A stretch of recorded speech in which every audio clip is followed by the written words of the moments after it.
Continuing with last night's pirkei avot, so we learned about the mission of Havidonas Kol Adam Mekavschos. Simply put, that one should give another person the benefit of the doubt. And we spoke about how when one does that for others, so Hashem does the same for him. The Rabbeinu Yonah says that the halacha is, if you have someone who's a tzaddik, let's address the question. There are different. How much do I need to stretch a story to give a person the benefit of the doubt? We see somebody do something, it seems a little fishy. Exactly how far do I have to stretch things? So the real answer to that is it depends on the person. And what that means to say is it should fit his character. The Rabbeinu Yonah says that if it's a tzaddik, someone who has a sterling reputation, so if one sees him do something and it could go either way, you give him the benefit of the doubt. Certainly, as we explained, that's within his character. And actually, even if he definitely did an avera, and you see there's no two ways about it, so what are you supposed to think then? This is not a simple matter. What it says is you should assume that he's done tshuva by the next morning. Now, most people are going to have a very difficult time. They see someone who's of sterling reputation, the rabbi, the Rosh Hashiva, and they see him commit an outright avera. Imagine that. So the natural tendency for many people would be, that's it, he's done. He's a fraud. But that's not what the Torah says. He's been excellent until now. He made a mistake. Assume that he did tshuva.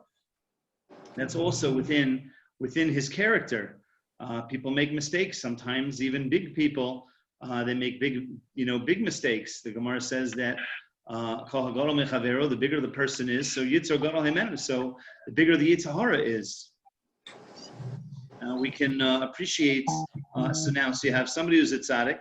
So you must give him the benefit of the doubt. And if he did an avera, you should even assume he did tshuva for it. If it's a rasha who did something, even if you could judge him favorably, no. And that fits with this theme that we're explaining, that's not within his character. His character is to do averas. That's his reputation. That's his track record. That's his performance. So you do not give him the benefit of the doubt. He's a rasha. He's a wicked person. Someone who's in between. There it's a midas chasidus. It's an act of piety to give him the benefit of the doubt. So while these may sound like very technical rules, it very much fits the person's personality, the person's level of character, I should say. It matches. That's a very, very important idea. Let me share with you a Gemara to help illustrate this. The Gemara in Shabbos Taf Kuf Chav Zayin Amud Beis relates a story. The Gemara doesn't tell us who the story was with. It just speaks about a person who came from the Galilee, the Upper Galilee, and he was hired by a balabayas, by an employer in the south. But elsewhere, the Medrash teaches us that the employer was Rebbe Lazar, and the worker was Rebbe Akiva. Okay, now that's very important. So the Gemara tells us, here's the story. So the person is working, as it says here. We know it's Rebbe Akiva. The Gemara says so. This fellow is working for 3 years, and he wants to go back home to his family to bring money. It's Erev Yom Kippur, time to eat. Go back, bring some food to your family. So he asked for his wages, and so I can go and feed my wife and children. He said, I don't have any money, the employer said. So Rabbi Akiva said to him, okay, how about fruit? He said, I don't have any. He said, land, I don't have any. Animals, I don't have any. Pillows, blankets, I don't have any. So he took his like stick and whatever, his bags, essentially, and threw it over his shoulder. He's marching on home. Doesn't say anything. He's upset. He's upset, but he doesn't say anything. He didn't make a whole fight over here.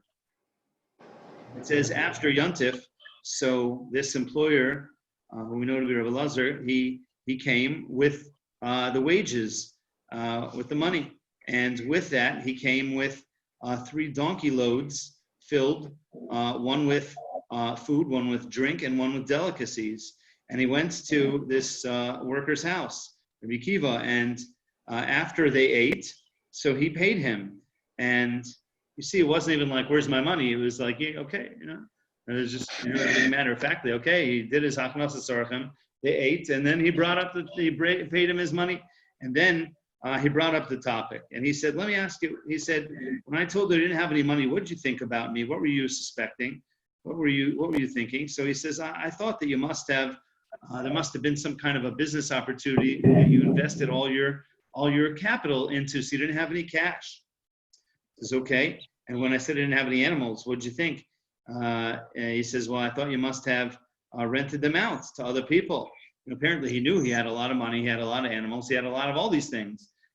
So he's asking him, what were you thinking? So he says, okay, what about when I told you I didn't have any land? So what did you think? He says, I thought that maybe you gave it over to a sharecropper, so it was out of your possession now. And when I said I don't even have any fruits, what did you think? He says, I thought maybe that you didn't take off the meiser from it. And when I said I didn't have any pillows and blankets, what did you think? He says, I thought you must have declared all of your property hektish. He says, avoida, it's a language of a shvua. He says, in fact, that is exactly what happened. It was on account of my son Horkinus, who wasn't engaged in Torah at the level that I wanted him to be. So, I wanted to do this to help that situation out, to help my son, and I declared all my property hektish. And eventually he had annulled the vow. And just like you gave me the benefit of the doubt, so too Hashem should judge you favorably. So this sounds like a wild story, but when we understand the people involved, so it gives much greater clarity to this story. Rebbe Lazar was not someone of character not to pay his worker. He was not someone who would, if he had the animals, if he had the land, if he had the fruit, not to give it to him to feed his family. It didn't make any sense.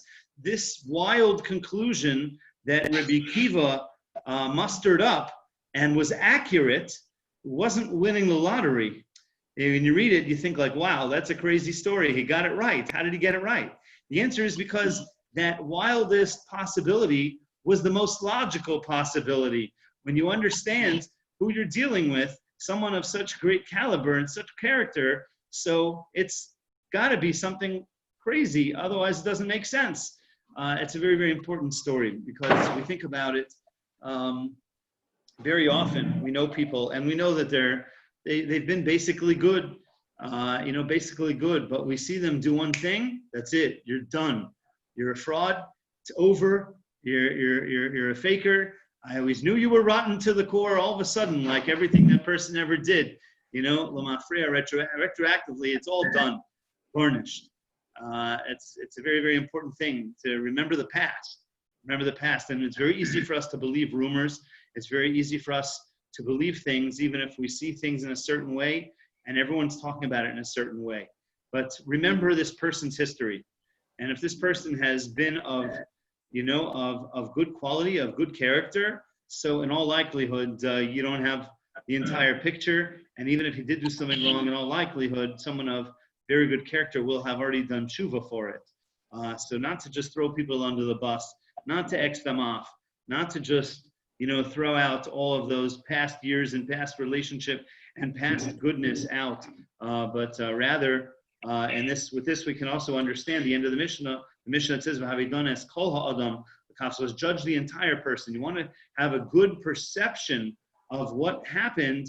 A good perspective is to see the whole person, understand his character. Is this really fitting to his character? So that's a very important rule, and we do that, so Hashem will reciprocate the same. Shkoyach.